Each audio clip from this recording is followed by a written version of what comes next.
En la Biblia se utiliza la imagen de la boda como un símbolo de la venida de Jesús. Está en Mateo capítulo 22, 1 al 14. En las bodas judías se anunciaba la llegada del esposo a la casa de su prometida, y las bodas solían celebrarse por la noche, y las lámparas se encendían al anochecer.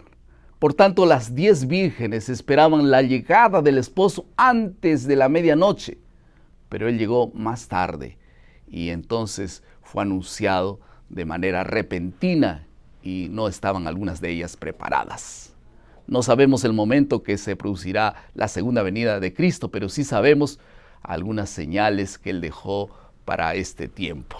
Bienvenidos entonces a la lección de la escuela sabática, al bosquejo de la lección de escuela sabática. Vamos a hablar sobre el escenario que antecederá a la venida de Jesús. Ya estamos en la lección número 7 y el título de la lección de esta semana es Mateo 24 y 25. Vamos a ver dos asuntos en la lección de esta semana. ¿Qué les parece? Ustedes pueden anotar allí.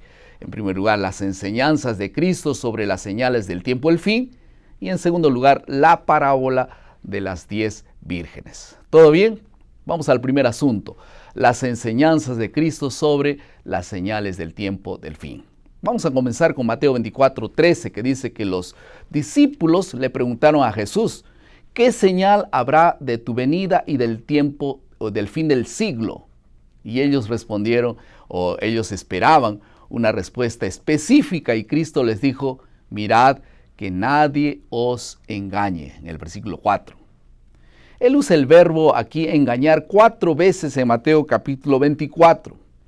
Y él estaba preocupado porque grandes señales podrían engañar, si es posible, aún a los escogidos. En el versículo 24 habla de esto. Pero los discípulos preguntaron por una señal y Jesús en singular, pero Cristo comenzó a hablar de varias señales del tiempo del fin. Además de la advertencia contra el engaño, Cristo mencionó las crisis que ocurrirían antes de su venida en el mismo libro de Mateo capítulo 24.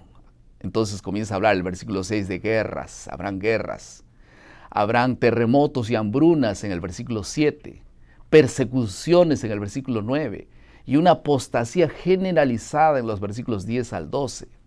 Pero también habla de un Cristo falso que intentará engañar a la gente para poder privarlos de su salvación, de la salvación, el versículo 24.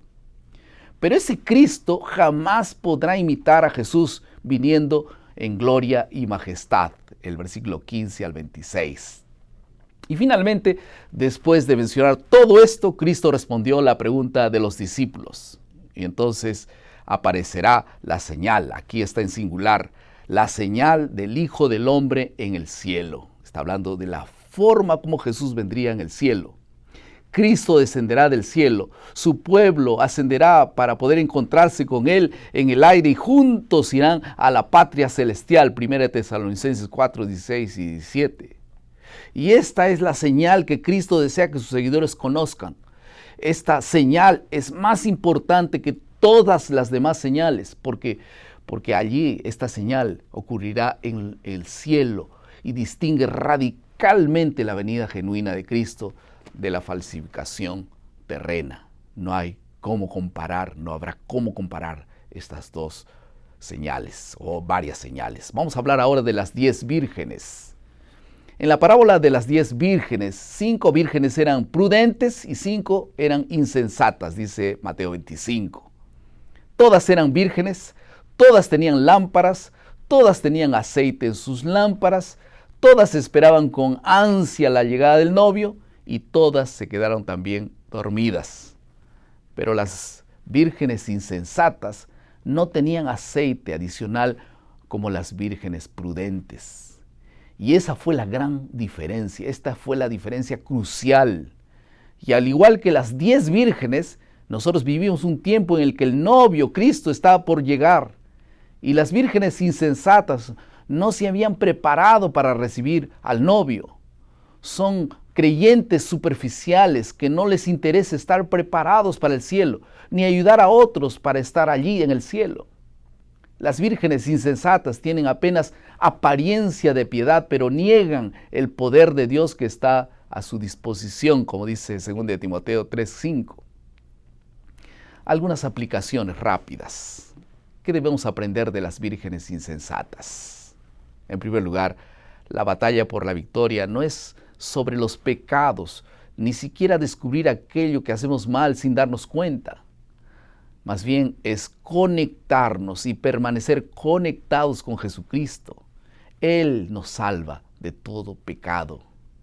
Gracias a Dios que nos lleva, dice la Biblia, siempre de triunfo en triunfo. 2 Corintios 2:14.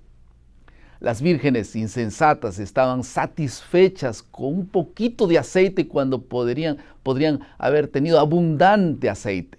Y esto es una tragedia.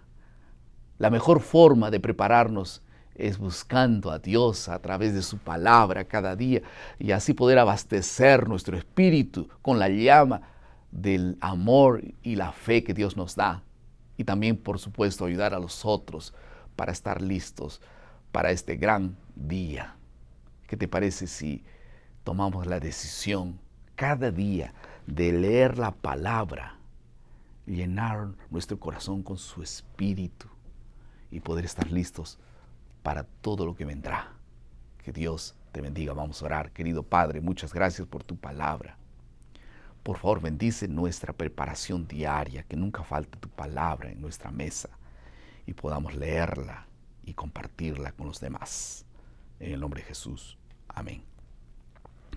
Muchas gracias por estar con nosotros una vez más. Recuerden nuestro lema, maná, cada día, cada uno, cada mañana es alimento para la vida. No te olvides, el próximo 26 de este mes de mayo es Impacto Esperanza. No podemos dejar de participar. Que Dios te bendiga.